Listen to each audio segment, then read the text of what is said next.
Welcome to Keep Hustling, where we are going past the why to get to the how. I'm your host, the always hustling Aaron Gordon, aka NY Risk Advisor, aka Mr. #Keep Hustling. In this podcast, we will be diving deep into the professional and personal successes of our guests to find out how they hustled through the most difficult times in their life and their development to achieve the success they've gotten to today. So buckle up for what hopes to be an amazing ride. Let's get to it. Welcome to Keep Hustling with my guest, Jeff Douglas. Thank you for being here, Jeff. Thanks for having me. It's a dream to get to sit down with you. Obviously, I know your story is a great one, and I know you've seen a lot of success, so I look forward to having our guests enjoy your story, and let's have some fun. Awesome. Looking forward. So what do we need to know? Let's take it back a little bit. We don't need to do the whole story, but what do we need to know about the upbringing of Jeff Douglas, where you're from, a little bit of the background that led you to kind of do what you do today in the way you do it today, and kind of how you handle things? Sure. So I think that actually you and I have a lot of similarity here in that, you know, I know how close you were with your father and you got to work with your father and he was your biggest inspiration. So the same is true for me. So my father is a labor arbitrator and I'm an employment lawyer. So I kind of went down this path because of him. You know, at dinner every night, we would sit down 6 o'clock and my dad would tell my sister and me the fact pattern from his case that day. And we had to try to figure out what was the right answer. So this went on for 12 years, and so when it came time to go to college, I ended up going to Cornell, majored in industrial and labor relations, just like he did. And so I kind of went down the same path, but then instead of being a neutral, I decided I like representing companies. First of all, interesting you say arbitrators are neutral. We'll leave that. That's neither here nor there. He thinks he's neutral. It's interesting because I don't get to talk about this a lot, but it is true that my father was my mentor. But it's interesting because I rarely get to talk about the fact that part of the inspiration for my career was, I don't want to say it was a self-conscious thing, but it's like being an insurance agent is not cool. I assume being a labor arbitrator is not, I assume that's not particularly cool. But when you're a kid and you want to go into a profession that's not like cool-ish, I mean, I guess being a lawyer is cooler than being an insurance agent. I find that you kind of have to explain, you know what I'm saying? You constantly totally. are like explaining yourself. Yeah, so it's funny for me. I always tell people, oh, do you like being a lawyer? No, I actually don't like being a lawyer, but I love being a labor and employment lawyer. And for me, there's a big difference because growing up, I got to hear all these stories. Think about it this way.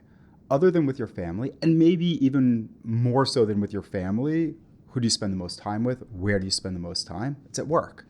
And crazy stuff happens at work, right? A lot of days are mundane and you go through the same thing, but I get to hear crazy stories about what happens at work. No, nobody calls their labor attorney and says, by the way, we just had a great meeting. Everybody said kumbaya and everyone loves each other. Exactly. Based on my experience and my phone calls, I don't think that ever happens. Did you know that going in? Did you know how crazy the world, the ins and outs? I feel like we read some of these stories in the news, and obviously news media is news media, but I feel like some people are like, that's impossible. There's no way, you see the movie Wolf of Wall Street and you're like, there's no way that there was a company that was run like that. There for sure was. And it's shocking to say this, but there still are, I've seen crazy stuff, but I even remember, I must have been in elementary school. And I remember one of the cases my dad told me about. It was some public school teacher for discipline or something made second grade students crawl up and down a hallway. And we definitely didn't have that in school. Yeah. I can say that. And the teacher got brought up on charges. And I was like, I can't believe that happened, And every day was like that. Now, a lot of days there were, boring contract interpretation cases. But I remember that and I was like, oh, that's interesting. I get to learn about what people do all day. It's so crazy you say that because I think my siblings will verify this. Again, being an insurance agent or being the child of an insurance agent, I assume similar to being the child of a labor arbitrator, it would have been cooler if my father was a sports agent. I assume, right? Or if he was the doctor for the Jets. I assume that probably would have been much cooler. But we always heard and felt like we were in on really cool stuff. Similar to you, we managed claims for physicians and their insurance for 35 years. And there are times when I remember saying as a kid, and even when I started working here, there's no way that doctor did that. Or Yeah. there's no way that you could get sued for this. You know, we had a case where a physician did a wrong side surgery, arthroscopic surgery on Yep. a knee. And there were two or three things that shocked me after that. One was he closed the knee up, and when the lady woke up, he said to her, things got messed up in the file, I operated on the wrong knee, but boy, are you lucky that I opened up your left knee. Because what we found in there was incredible. Yeah. So that was part one. And part two was, the crazy part was, she was only upset about one thing. And that was that she had to have another surgery. She was like, you should have just done the killed left, two birds, done the you know? right. We didn't have authorization. But then you're thinking, like, how is it possible that a seasoned physician signed the wrong knee, Yep. and nobody on the staff said, but I'm assuming in companies it's also like that. How is For it sure. possible that you have 100 employees or 1,000 employees and nobody told the boss or told their supervisor this is a bad idea? Look, I've had that happen. Look, unfortunately, I see a lot of sexual harassment cases. I had it happen where an employee complained to, I guess, HR saying someone was harassing her. The supervisor comes back and says, actually, we've been in a consensual relationship for 2 years and no one knew about it, you know, or even the few people who did, no one said like, hey, maybe I should tell HR that like this is going on, you know? Do you find that that's happening less now, though? Like people are feel more comfortable or open to speaking up? Yeah, you know, it's funny. I think that definitely in light of Me Too, people, number one, feel more comfortable speaking up. And number two, I think people in general are more cognizant of their behavior. And so borderline behavior that may have occurred before Me Too, that would have been sexual harassment, is not happening as much. The big thing for me is before the pandemic, I saw so much sexual harassment and really some of the really awful claims. I mean, I've been in cases that are just devastating, and I represent the companies. But I would say after the pandemic, because of remote work, there's a lot less. This wasn't where I was going with this interview, but I'm all honest. Well, correct me if I'm wrong, but sometimes you like look at a company or look at a CEO and you're like, this is a train wreck. These guys, and then somehow they never end up getting sued. That's remarkable to me. I thought that could happen, but everyone gets sued now. So it's not a question of if, it's a question of when. Even if you're the greatest company in the world, and so I'm going to do a good pitch for your business, employment practices liability insurance. Every company needs it because you could be the best company in the world. You're still going to get a frivolous lawsuit at some point. So I guess it's when and at what scale, probably. Exactly. Right? So scale is critical. And I think that's where, look, if you're running your company terribly, you know, treating your employees terribly, it's bound to happen. I mean, I can tell you this. I fired clients before because I didn't like the way they were treating their employees. And that was just bad business all around. Even though it probably would have been good business for you, right? It would have been great business. Recurring revenue of people constantly getting sued. 100%. But I had to put my foot down and say, you can't treat people like this. You know, and also ethically, I'm not going to write a contract for you that blatantly violates the law. I hear that 100%. But, Yeah. but I guess we're giving human being and humankind too much credit. But Yes. I am still shocked by that. Like, Yeah. again, you could say that there's a situation where one person thinks that something's consensual, one person thinks that something's not, one person Yep. thought that something was a joke, one person thought that something was not. It was a bunch of guys in, you know, the guys club in a room and Yep. the woman. The banter. I could get to all of that. Yep. But like sometimes you see things and you're like, who thought that was a good idea? Like, Some people don't care. so I want to get back to your career. Yeah. Well, this is okay. We can spend all day on this. I want to get back to so it's interesting because I didn't know that when you went to law school, I guess you kind of knew what area of Yeah, law you want so to do. And that's super rare because most of the time, what I've heard from people who know what they want to do when they go to law school is one of two things. Either they want to go into a business afterwards, and therefore they're going to get a law degree because that's good for that's good business sense. And therefore, if they know that they want to go into real estate, if they want to know something about real estate law, they'll do that. Yep. Or had I gone to law school, I probably would have done something about insurance or claim work or things like that. It's interesting that I assume that when you get to law school, there's a lot of general classes, but then it's also like people are probably sitting around saying, I wonder what I want to do with my life. And you're Yeah. like, So, you know, it's and they're funny. like, and people are probably like, you didn't say tech startups or something? Yeah. You're like, So it's funny because, so when I went to college, one of the reasons I went to Cornell was Cornell has 3 state schools, so it's cheaper. So the School of Industrial and Labor Relations is one of the state schools. Interesting. And so literally when you're at the School of Industrial Labor Relations, you are learning everything there is to know about work. So you take labor and employment classes, labor history.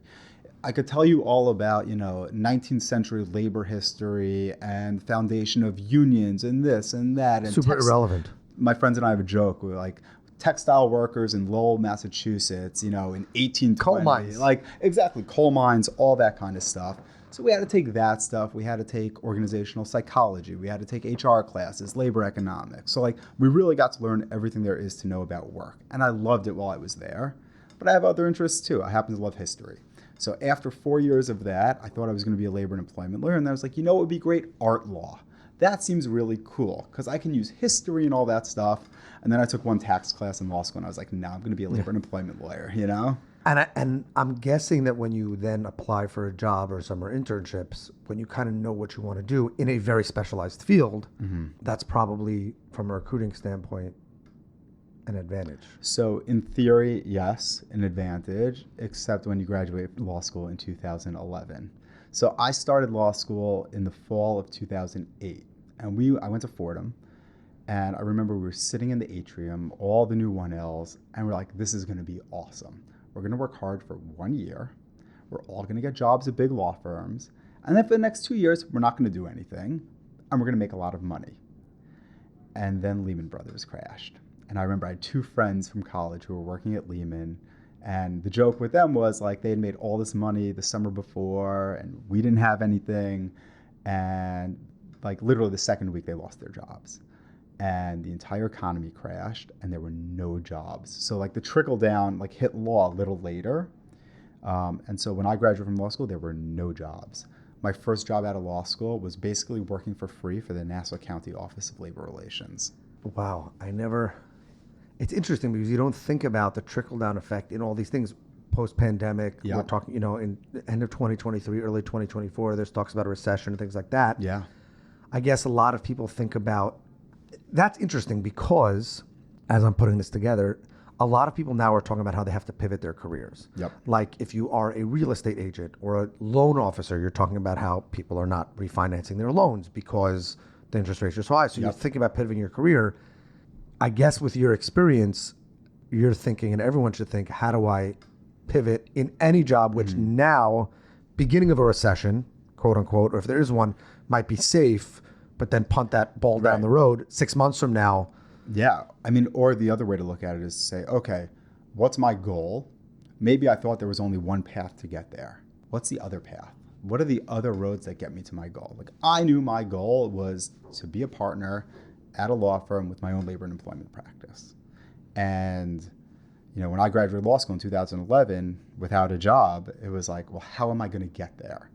So I became a plaintiff's attorney. I never thought I was going to represent employees, So for 2 years. Savage. Yeah, for 2 years I was a plaintiff's attorney. And you know what? Great experience because I got to litigate. I got to do work that I never would have gotten to do at a big firm. I got to see how plaintiff's attorneys think. And then I switched to the management side and I had great insight. And that insight is still helpful with clients. So my father used to say that it's always good to try to sit on the other side of the table in any negotiation. Yeah. I guess you literally sat on the other side of the table, so that works.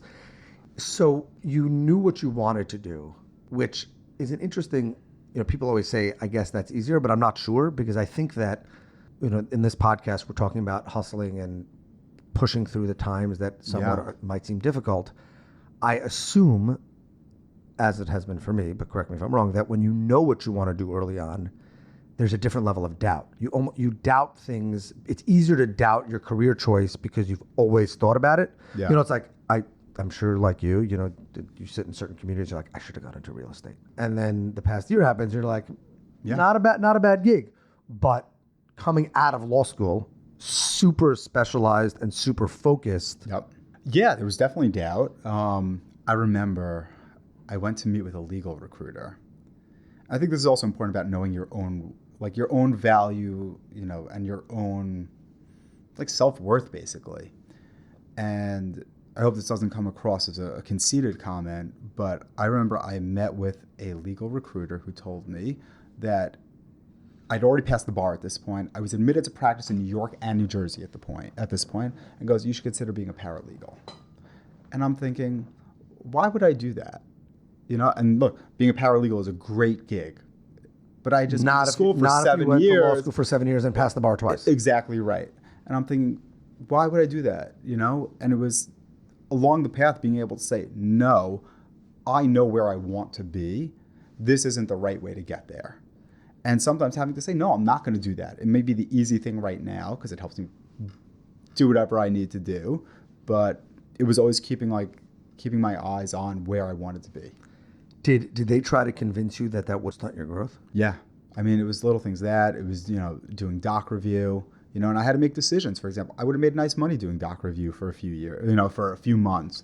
But long term, it was better to go work at the Nassau County Office of Labor Relations, basically for free. And look, thank God I was in a position at the time. I was living at my parents' house at 25 years old, which was not great. But honestly, some of the experience I got in those 6 months at the Nassau County Office of Labor Relations has been huge for me. I got to meet all these arbitrators. I got to meet other attorneys.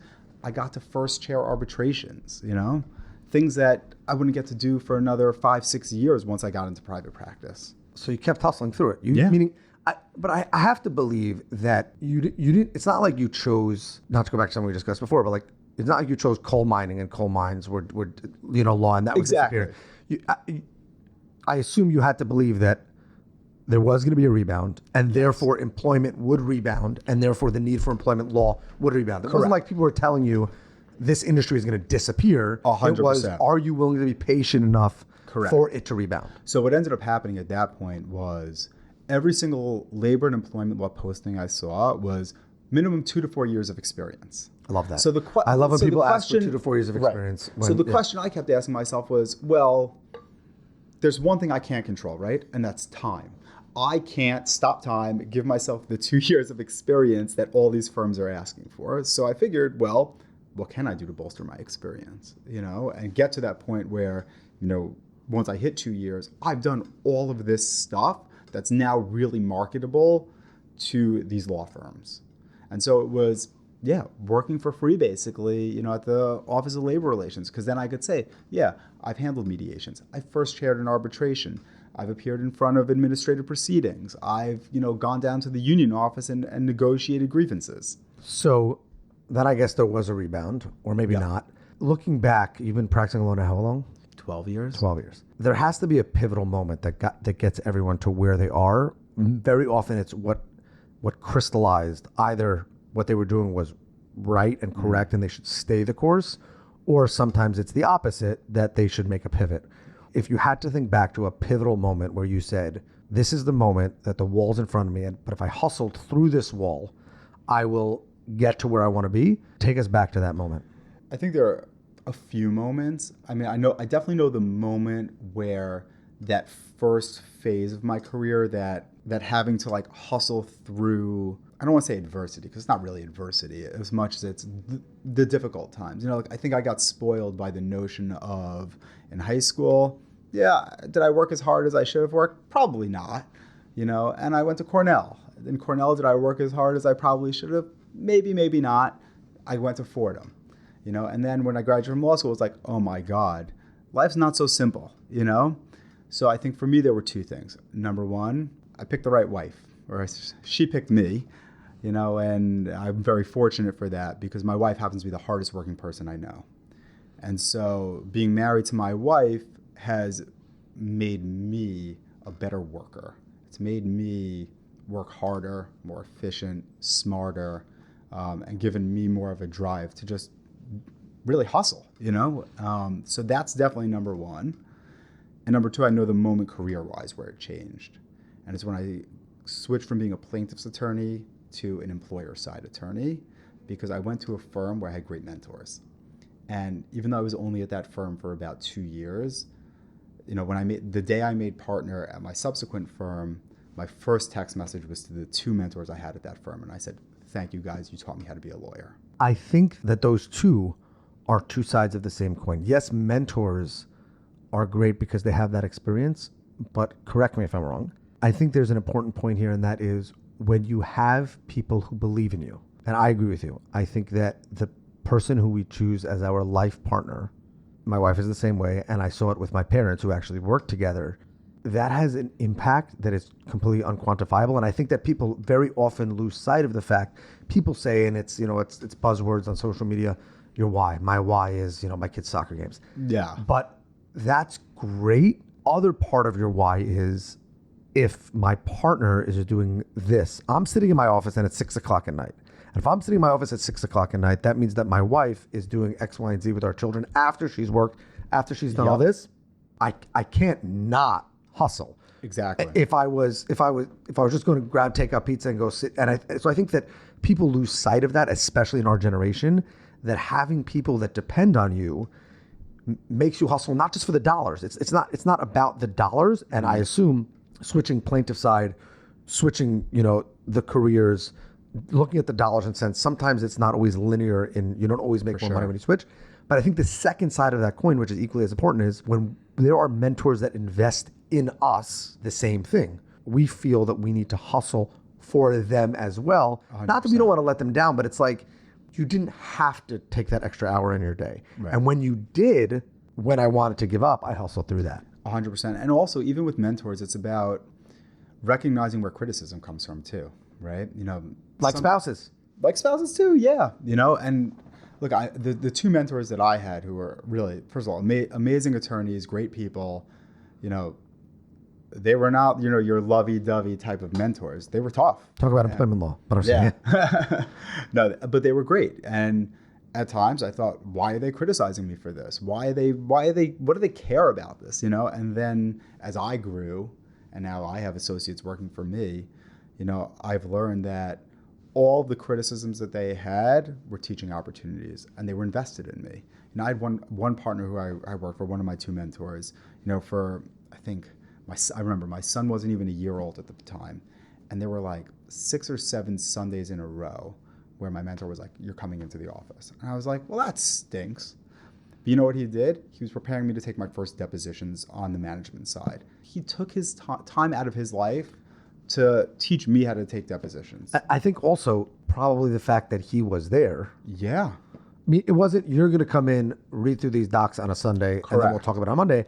And I think there's a real art to mentorship. And I think that one of the things that I've tried when people call me for advice and things like that, and what I think I learned from my father was that, my father, should rest in peace, was that my father, I never felt, and obviously it's different when it's a parent and a child, so I never felt like he didn't want me to succeed. And I think that people very often either don't verbalize that or the mentee doesn't feel that. Mm-hmm. And so therefore it becomes difficult to be the mentee. But in the end of the day, it's like, if you have a coach, if you want to be a great tennis player, you want to be a great golf player, if you want to be a great golfer, mm-hmm. and somehow you get Tiger Woods to be your coach, anything that he tells you, you're going to do. 100%. If he tells you that you need to stand on one foot, you're going to be like, what does that do with the golf swing? I'm going to do it. Dude, you're Tiger Woods. Like, you've made billions of dollars and you're the greatest golfer to ever live. Yep.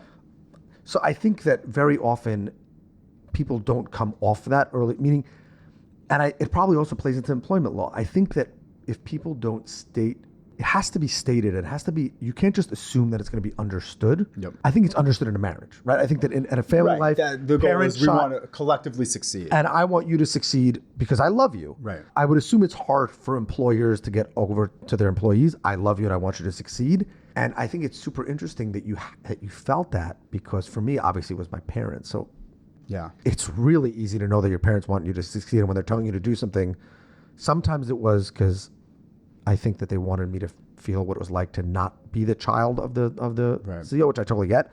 But I never, even when we had, and there were some difficult times. I say, if you can get through the first 5 years in a family business, you're good. But those 5 years are tough. I never felt like, they want me to fail. Right. And I feel like the fact that you were able to then look back later, and that was your first, probably your wife and them, you know what I'm saying? Yeah, totally. That, even though you weren't working with them or for them then, they were probably like, wow, those 10 years, 5 years, 2 years, 1 year, those 7 Sundays. Yeah. Yeah, it's interesting. And then by the time, sorry to not interrupt, but the point I wanted you to address is, it was probably rewarding for them too. When they get that text, they're like, wow, those Sundays are worth it for me too, not just for Jeff. Yeah. And it's funny. I guess I hadn't spoken to either of them in a few years. And because of that text. Really? Yeah. And I don't know, just, life happens. Right. And I guess also the pandemic happened. So we didn't talk for a little while. But since that text, we've kind of renewed a friendship now, but more as peers as opposed to like mentor-mentee. So much that one of them's been trying to get me to go back, but I'm not. Is that no one has brought that up yet? Is it weird or strange when you go from mentee to peer? How does that work? You know what? I don't know because I wasn't there. And it's funny because you say right. It would have been even more interesting if you made partner in that firm. Correct. Interesting. So it's funny. Even at the firm I was at for a bunch of years after that, where I did make partner, it was natural. It was. I started as a senior associate. But I guess you didn't start as an intern. Correct. It just becomes natural. Like, okay, we're partners, and we're peers. It just I don't know. I don't know if I buy that. So I think goes back to something I was going to say, which is, when you were talking about, the notion of does a mentor want the mentee to succeed, right? That's about culture. That's about culture of the workplace, because I've seen so many different workplace cultures. I've seen some pretty bad ones. I've seen pretty hostile stuff. Not in the legal sense of hostile, but just from like an organizational psychology perspective, like just bad environments, what we call a toxic workplace. And then I've seen others where they're just amazing. And it's about communication. It's about, does the mentor tell the mentee, hey, I'm not doing this to be a jerk? Because but you work for your dad, so it's different. No, but same, the guy coming in on Sunday, you coming in on Sunday. Yeah, I don't want you to not be with your son on a Sunday. Correct. But people have had jerks as bosses, right? It's the question, are you a boss or a leader? I'm not one for all this corporate talk, but there's a real distinction between a boss and a leader. A boss is the person who's going to be a jerk to you and just criticize you for the sake of criticizing you. A leader is someone who's criticizing you, but in a way that gets you to grow and gets the best out of you. I assume that this is the case, but again, correct me if I'm wrong. In the companies that you've worked with, I assume that the good ones, you've seen those employee successes, the people that stay long-term over and over. And then you can see the pattern of how is it that there has never been a person that has started at the bottom of this company and made it to the C-suite. Mm-hmm. Obviously, there's some sort of fall off because not everyone can make it there. Right. But I guess I'm assuming that there's some where it's like, this company, the way they run is you may not get to be the owner, but do good work. And they build a culture and they find the winners. And obviously not everyone's made for that. 100%. But I can bet that the next manager is going to come internal rather than external. Yeah. And some you're the only way they're going to get a manager is by hiring it from outside. And look, there are a lot of companies that say 95% of the time we're promoting from within.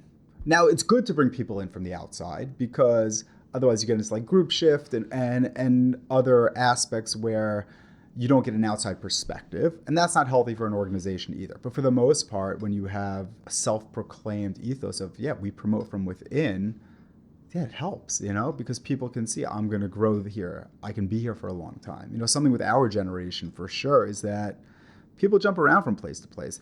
I think it's very rare where someone says, I'm going to start my career here and I'm going to end my career here, unless you're in a family business. Right. But I think that what you do see with the good leaders is very often people come back.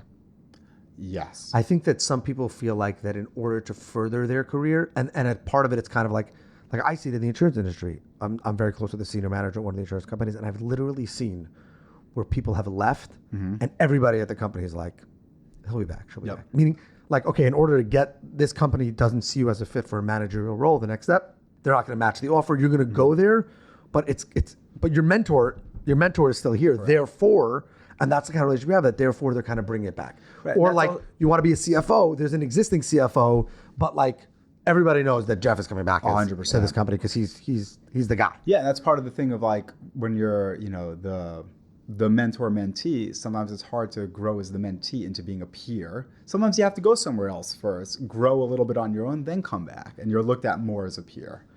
Do you think that there are still companies that exist that you mentioned it, that in their very ethos, they're like, we want you to start and end your career here? It's funny. I don't know if it's a company thing or an employee thing. I think there are very few. I've not really seen it. I think law firms can have it sometimes. Some of the big firms can have it. But is that... It's very rare. I can tell you, of my friends from college, law school, I have one friend who's been at the same firm for the last 12 years. I'm going to disagree with you on this. I don't think that's a mentor-mentee thing. I don't think that's an ethos of leadership. I think that's the easiest way for me to just plug along at a big law firm is to stick it out. That's true. Yeah. I don't think it's wrong about that. He left for 2 weeks. He left for 2 weeks to go to a different law firm, hated it, went back and they were like, we would love to have you back. But was that because he missed his mentors, or No. because he just liked He was the just like, comfort of I've being been here there? for 6 years. Like maybe. But I'm saying I need coming something back, he different. liked the comfort. So Yeah. it wasn't I don't know if it was a mentor-mentee thing. I think that if you take startups out, where employee number 2 may stick it out, Yeah. until the company goes public, let's say, I think it's almost impossible nowadays. Yeah. It's just let's take 2 things out: startups where people build a startup with the Correct. founder, and family businesses. Yep. Let's because family businesses, it's just not fair. Yep. If you leave, you're never coming back. I don't want to say never, but it's rare. So if you take those 2 things out, Yeah, I think it's also a financial thing. I think people feel that they can get those significant jumps in salary by going somewhere else. so shouldn't employers try to get ahead of that? Yeah, they should. And it's interesting now in New York City, for example, there's number one, you're not allowed to ask prospective hires about what their salary was at other places. And employers, when they have a job posting, they have to post a salary range, a reasonable salary range for what this job is going to be. And the whole point is to try to create more transparency. So, Gordon companies can look and see, well, our competitor, whoever that may be, is hiring for this position at this salary range. Wow, we're either way above market or we're way below market, whatever it may be. That might have a way of preventing employees from jumping ship to go somewhere else. Because they can then see, it's not really, it's really a very small jump, not Right. Because you see it a lot of times, employees will say, okay, I'm going to go interview at that other job. I'm going to get that offer. And then I'm going to go back to my employer and say, well, I just got this offer for $40,000 more. Will you match that? But then it's, well, why are you only giving me this raise that you may think I'm worth because I may leave? It's a real question. Well, it's economics, but I think I as a person who has stepped a little bit into that role, anyone who could master the economics of employee, this is going to sound wrong, but worth, meaning what is the appropriate, there are people who pay well below market. There are people that pay well above market.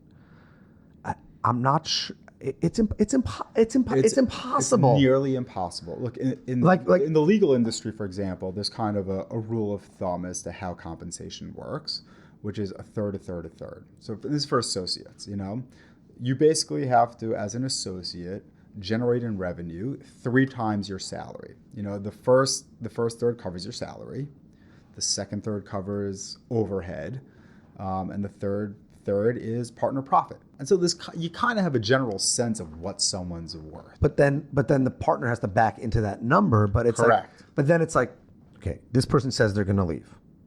Does that mean they're worth more or not? And then you get into a really complicated thing. And this is not a rabbit hole I was planning on going down, but I love it.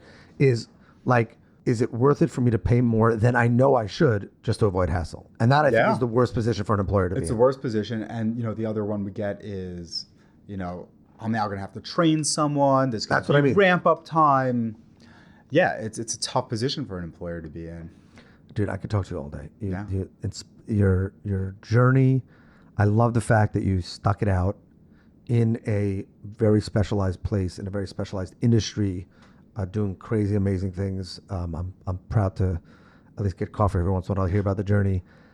Thank you for coming in. We have a closing tradition on this podcast that we ask our guests to leave us with their favorite or current inspirational quote. Before we got on, you told me that there is one quote that you live by. So what I'm going to say is not your favorite inspirational quote, but we want another quote that Jeff Douglas lived by. So it's fun. I don't know if I personally live by this. I actually don't think I live by this quote, but it's a quote that's helped me to understand people and especially my clients. It's not necessarily a positive quote about people, but unfortunately, I think it's helped me to understand what my clients are trying to do, and also try to do things to prevent people from doing this too. Which is, I'm a huge Bruce Springsteen fan, and there was always a quote that stood out to me. And it's, "Poor men want to be rich, rich men want to be king. King ain't satisfied till he rules everything." And I think it's essentially saying well, this is the rational economic player that we have in economics, right? It's that every decision that is made by people is driven by money and trying to capture as much money as possible. And while I do have clients who are like that, and I think that there are plaintiffs who are like that, I've been pleasantly surprised along the way to know that quote is not actually true. And people do a lot of good things that are not driven by power and the need to have as much money as possible. People are actually driven in a lot of instances by doing what they think is just the right thing. And I'm really grateful that my clients are people who are not looking to rule everything. They're looking to treat their employees well, even if it means taking less money home for them. They're willing to help that employee who, God forbid, has cancer and can't work, and they have every legal right to fire that person because the person's been out of work for a year, and they don't do it because they don't want that person to lose their health insurance. And so, it's a quote that's always stood out to me that I'm really happy to know is not actually true. I love that. And I wish that we heard more of that. And that's part of the goal of this podcast, is to learn about people's hustle. And I think when you learn what really drives people and ultimately why they do what they do and how, even if they've never concretized before, I think hopefully we see a lot more good in people. And I hope that that's one of the positive things that comes out of our generation. Jeff, thank you for being here. Aaron, thanks for having me. This is great. This has been another episode of Keep Hustling. Remember, do well by doing good, and always keep hustling. All right, hustlers, that brings us to the end of another fantastic episode. Thank you for listening. The listeners are the most important part of this show. If you like what you heard, please leave us a review wherever you listen to your favorite podcasts. Your feedback means the world to us and helps us reach more listeners. Plus, be sure to subscribe to our podcast so you never miss an episode. We have some amazing guests and topics lined up for you, and we don't want you to miss out. And finally, if you have any suggestions, comments, or even just want to say hello, please feel free to reach out to us on all social media platforms. We are Keep Hustling Pod on Instagram, X, Facebook, and LinkedIn. We would love to hear from you to continue the conversation. Thanks again for tuning in and supporting our podcast. We truly appreciate each and every one of you. Until next time, stay curious, stay hungry, and keep hustling.